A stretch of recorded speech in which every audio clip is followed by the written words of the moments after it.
어떤 할머니의 이유 없는 호의. 안녕하세요. 공포괴담입니다. 호의가 계속되면 권리인 줄 안다는 말이 있습니다. 호의를 베푸는 쪽의 입장에서 보면 상대가 고마워하기는커녕 당당히 권리인 양 요구할 때 불편한 마음이 드는 건 당연합니다. 하지만 오늘은 이와는 반대의 경우로서 호의를 베풀면서 권리까지 주장하는 이상한 할머니에 대한 이야기를 해보겠습니다. 그럼 이야기 시작하겠습니다. 어릴 적에는 무슨 일이 일어났는지조차 모른 채 넘어갔지만 지금 와서 돌아보면 등골이 오싹해질 정도로 무서운 일이었던 것 같습니다. 그 사건은 내가 무척 어릴 때 일어납니다. 기억이 애매하지만 여동생이 아직 갓난아이였을 때였고 아마 내가 초등학교 저학년이던 무렵이었습니다. 당시 여동생은 천식이 심해서 진찰과 약 처방을 겸하여 차로 1시간 정도 걸리는 병원에 통원했습니다. 나는 딱히 아픈 곳은 없었지만 매번 동생과 어머니를 따라갔고 어렸을 때는 어디든지 멀리 나가는 것은 즐거운 일입니다.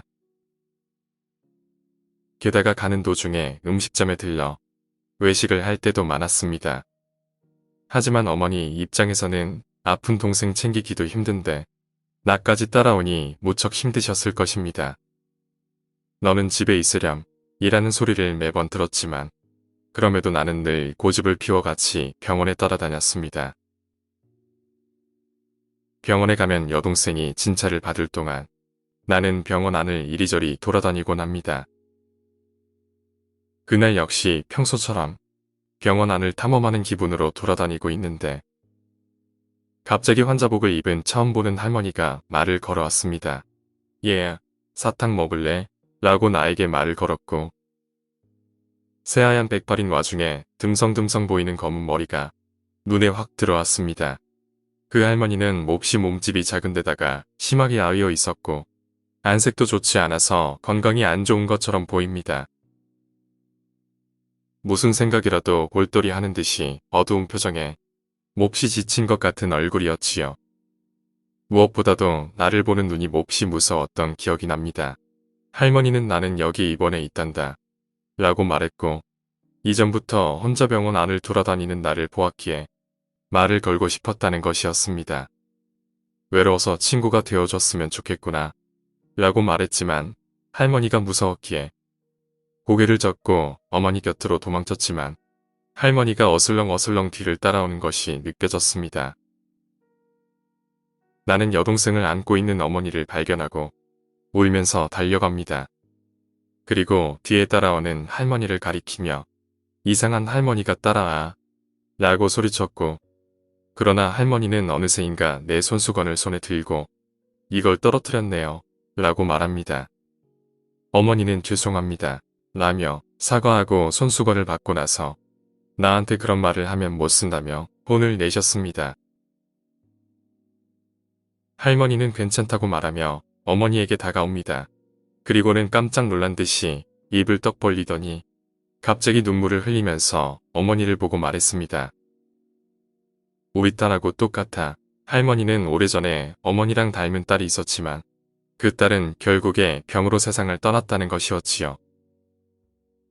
어머니는 그런 할머니를 안타깝다는 듯한 얼굴로 바라보고 있었습니다. 그리고 할머니는 그 후로 병원을 찾을 때마다 우리를 병원 입구에서 기다리게 됩니다.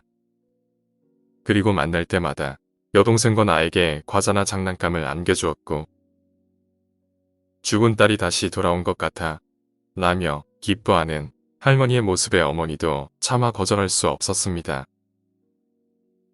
하지만 나는 처음부터 할머니가 무서웠기에 입구에서 우리를 기다리고 있는 할머니의 모습이 싫습니다. 결국 나는 언제부턴가 그 할머니 때문에 병원에 따라가는 걸 포기하게 됩니다. 그렇게 몇 달 정도 지났을 무렵이었고 어머니가 나에게 동생 병원 가는데 같이 안 갈래? 라고 말씀하십니다. 나는 병원 갔다가 돌아오는 길에 맛있는 거라도 사주시나 하는 생각에 고개를 끄덕였지요.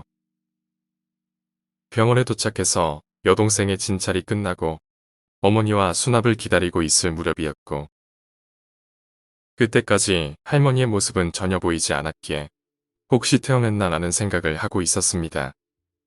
그 순간 등 뒤에서 소리가 났기에 뒤를 돌아보니 할머니가 있습니다. 어머니는 잔뜩 긴장한 얼굴이었고 할머니는 늘상 입던 환자복이 아니라 사복을 입고 있었습니다. 요새 월요일마다 기다렸는데 못 봐서 서운했어. 통원하는 요일이 바뀌었으면 알려줘야지. 할머니는 어머니에게 질책하듯이 말한 후에 나를 보며 웃습니다. 오래간만이네. 오늘은 아줌마가 맛있는 걸 사줄게. 라며 할머니는 말했고 거절하는 어머니를 억지로 밀어붙여서 할머니는 우리를 가까운 식당으로 데리고 갑니다. 이상하게도 식사를 하는 동안에 할머니는 계속 웃고 있었습니다. 할머니가 어머니에게 봉투를 건네줬던 것이 아직도 기억에 남습니다. 할머니는 어머니에게 봉투를 건네주었고 식사가 끝나고 집에 돌아올 때는 이상하게도 평소와는 다른 도로로 돌아왔습니다. 그리고 차 안에서 어머니는 이상한 이야기를 합니다. 너는 오빠니까 무슨 일이 생기면 여동생을 꼭 지켜줘야 해. 다음 주부터는 너도 여동생이랑 같이 병원에 와서 옆에 꼭 붙어서 지켜주는 거다. 라고 말씀하셨고 그 당시에는 왜 어머니가 그런 말을 하는지 알 수 없었습니다.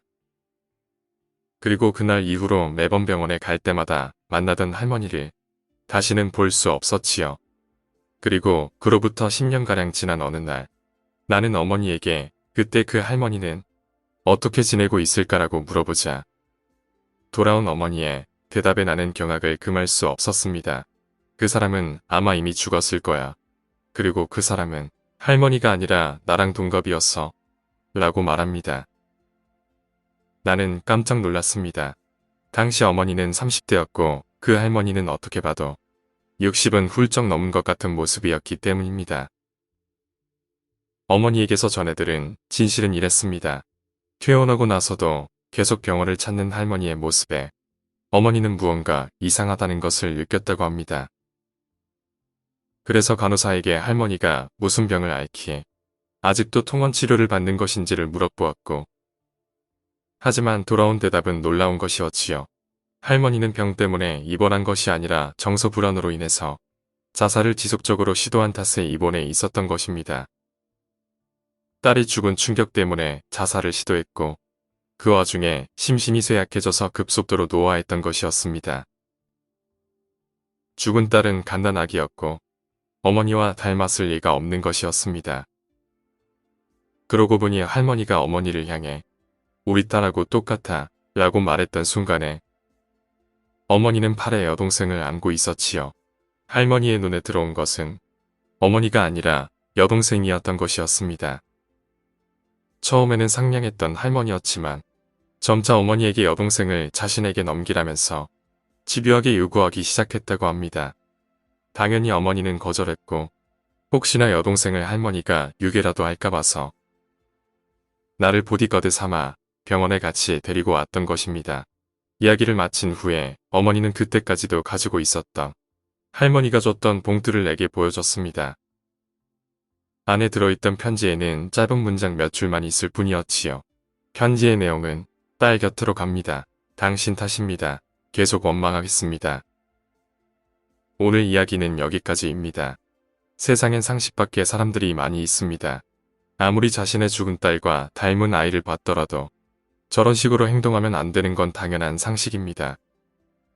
죽어서 귀신이 되어 여동생을 괴롭히면 안 되는데 불안하네요. 오늘 이야기가 재미있으셨다면 구독과 좋아요 부탁드립니다. 감사합니다.